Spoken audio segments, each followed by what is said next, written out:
Louvado e engrandecido seja o nome do Senhor nosso Deus. Sejam todos bem-vindos a mais uma transmissão da Palavra Viva do Deus Vivo.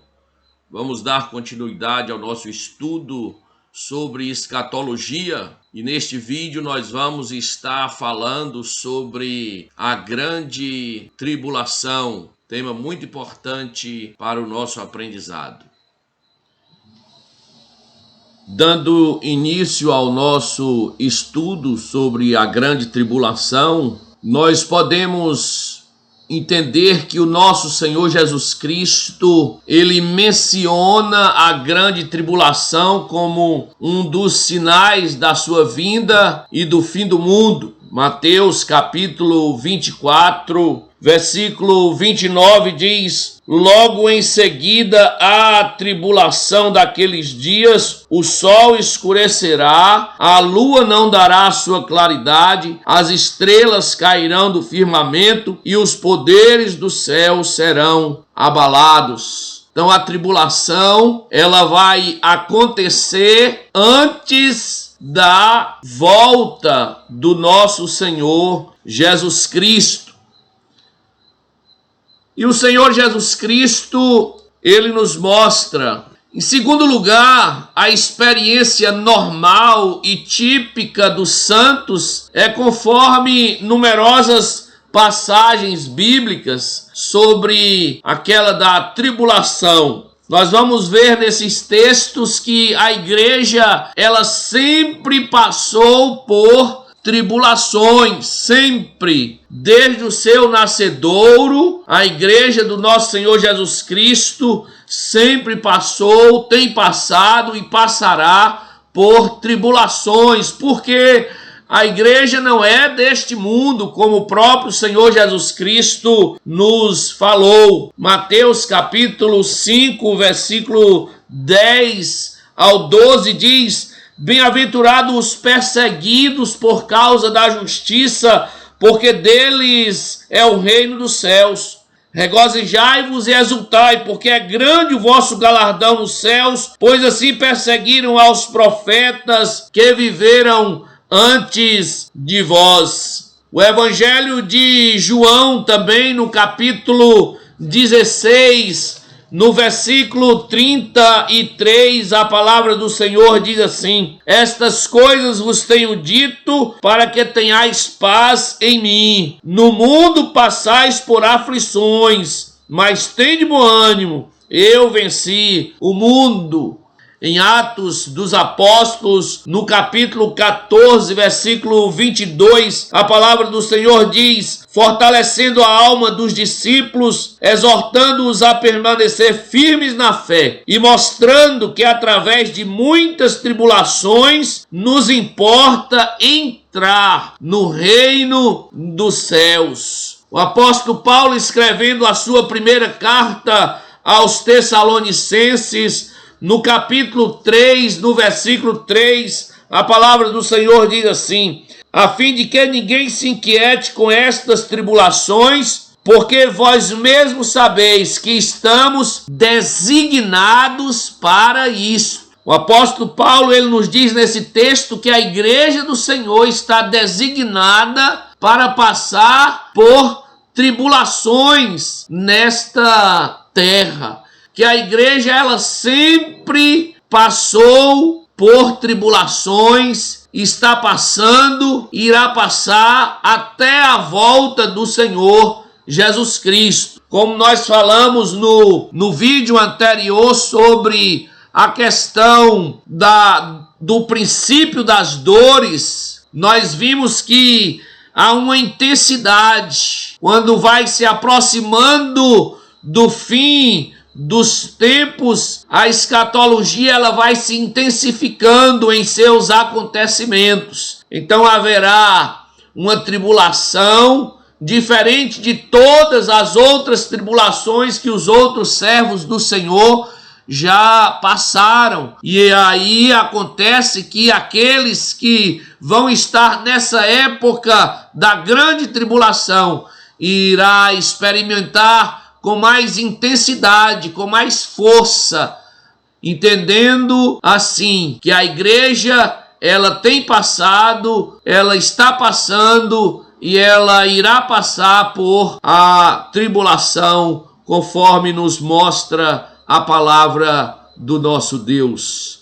E em terceiro lugar, a tribulação que é parcialmente infligida pelos não cristãos e o diabo será experimentada por todos, especialmente os crentes. Então a tribulação ela vai acontecer exatamente nesse período da presença do anticristo e vai ser de uma forma especial para a vida dos crentes. Por quê? Da vida dos crentes, porque a grande tribulação ela é justamente sobre os crentes, é uma perseguição sobre a igreja. Por isso que nós chamamos de a grande tribulação, porque os que vão se aderir ao sistema do anticristo não vão ser perseguidos, mas os crentes, os fiéis que não vão aderir ao sistema da besta, do anticristo, então vai padecer a perseguição, vai padecer a tribulação. Por isso que a tribulação é de uma forma especial para os crentes.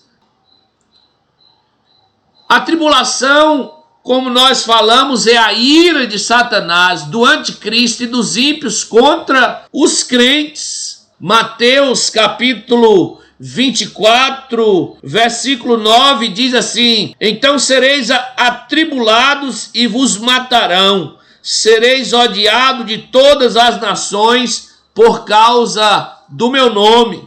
O Evangelho de Marcos, no capítulo 13, aqueles dias serão de grande tribulação, e como nunca houve desde o princípio do mundo que Deus criou, até agora, e nunca jamais haverá. Versículo 20 diz: não tivesse o Senhor abreviado aqueles dias, e ninguém se salvaria, mas por causa dos eleitos que ele escolheu, abreviou tais dias. Abreviou tais dias. Quais dias? Os dias da grande tribulação. Apocalipse também, no capítulo 7, no versículo 13, um dos anciãos tomou a palavra dizendo: estes que se vestem de vestiduras brancas, quem são e de onde vieram? Respondi-lhe: meu senhor, tu sabes. Então ele me disse: são estes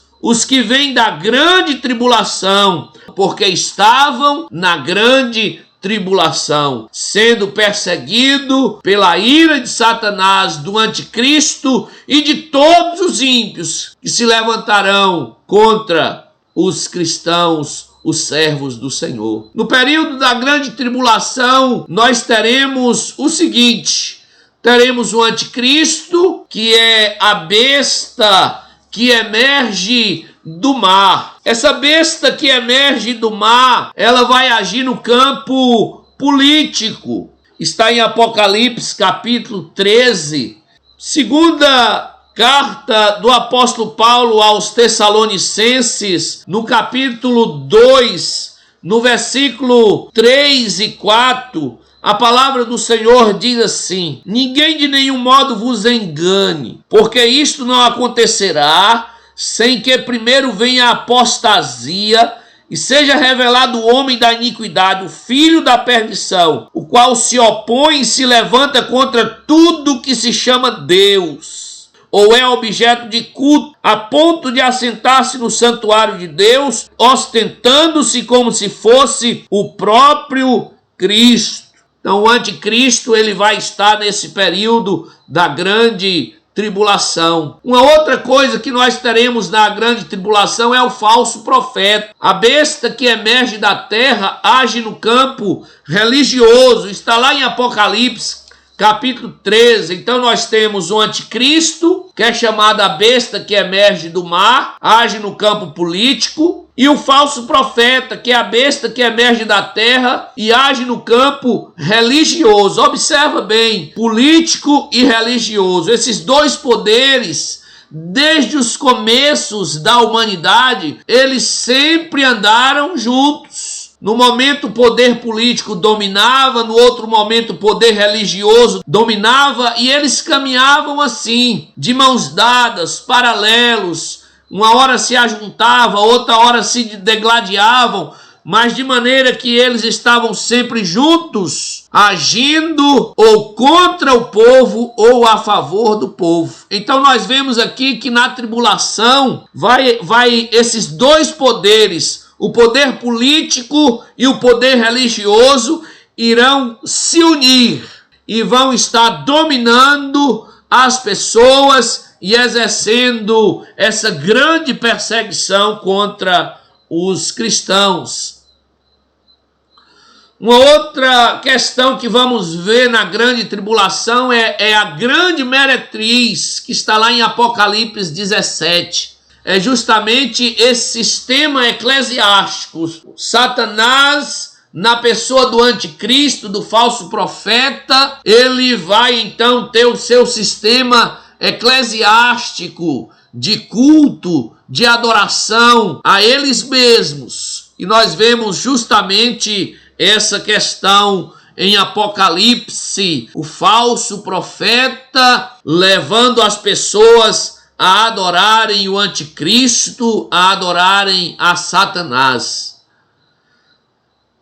O outro ponto que nós vamos ver também na grande tribulação é a grande Babilônia. No capítulo 18, a grande Babilônia é um símbolo da rebelião humana contra Deus. É a cidade da luxúria. É onde então será permitido tudo. Nós sabemos que o anticristo ele é chamado de o homem da iniquidade, o iníquo. Se ele é o homem da iniquidade, então ele é contra tudo aquilo que é a lei de Deus. Ele é contra tudo aquilo que é puro, que é a verdade, que é santo. Então o sistema de domínio do anticristo, chamado de Grande Babilônia, é esse sistema onde todo pecado é permitido. Não haverá restrição, não haverá lei de Deus.